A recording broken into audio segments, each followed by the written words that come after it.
Hi, this is Andre. I want to talk about the replace function.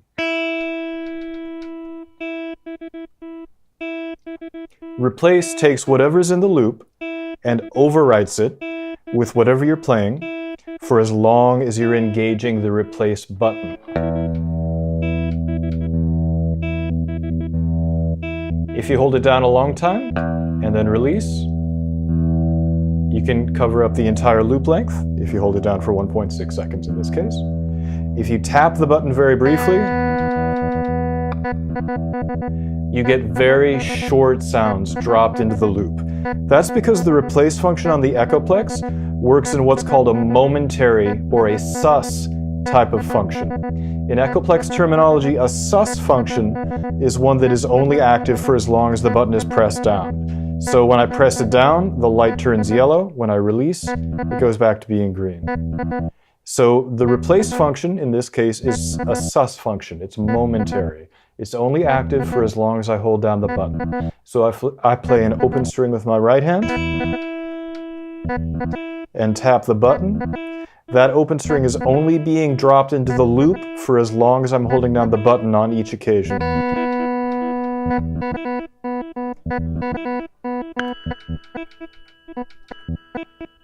These are harmonics that I'm playing with the right hand because the left hand is pressing the button.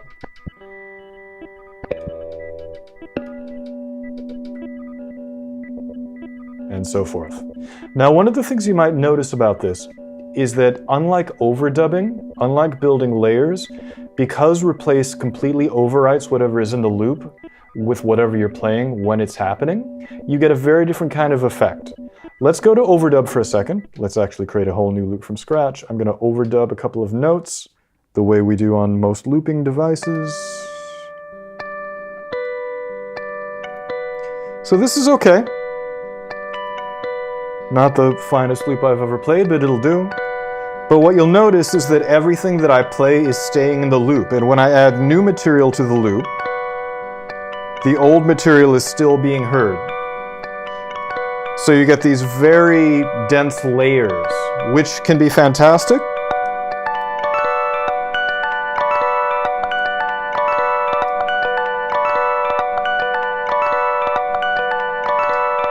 But let's listen to what happens if I start using replace instead of overdub.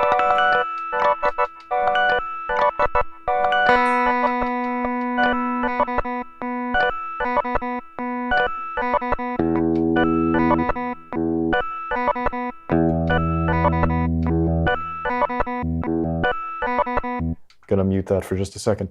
So because replace overwrites the content of the loop, you can change the content very, very quickly and very dramatically, but it still stays thin. At any given point in this texture, you only have one layer happening. If I start using overdub again on top of that,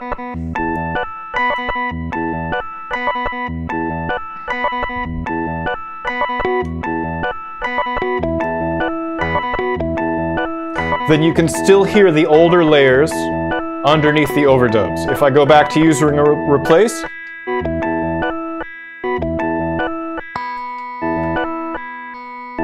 it covers up everything completely. It literally replaces everything in the loop.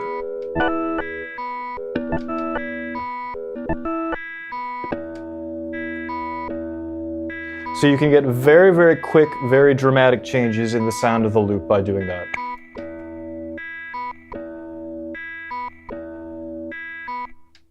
Now, if you're using an Echoplex and you want to access replace, you need to come to the parameters button, go to the second parameter row, find the insert mode column, which is going to be under the insert/reverse button. Press that, and that will get you into scrolling through the different insert modes.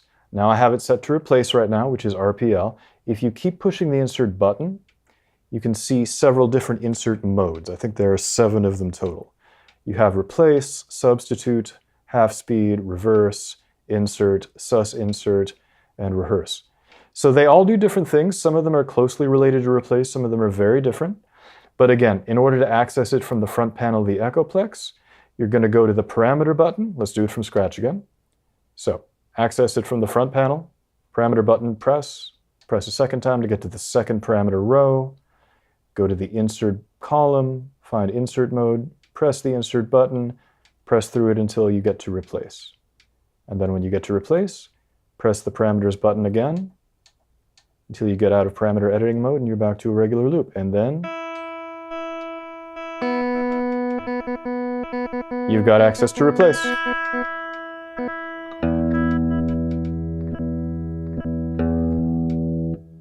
That's a crash course in Replace. Thank you so much for listening.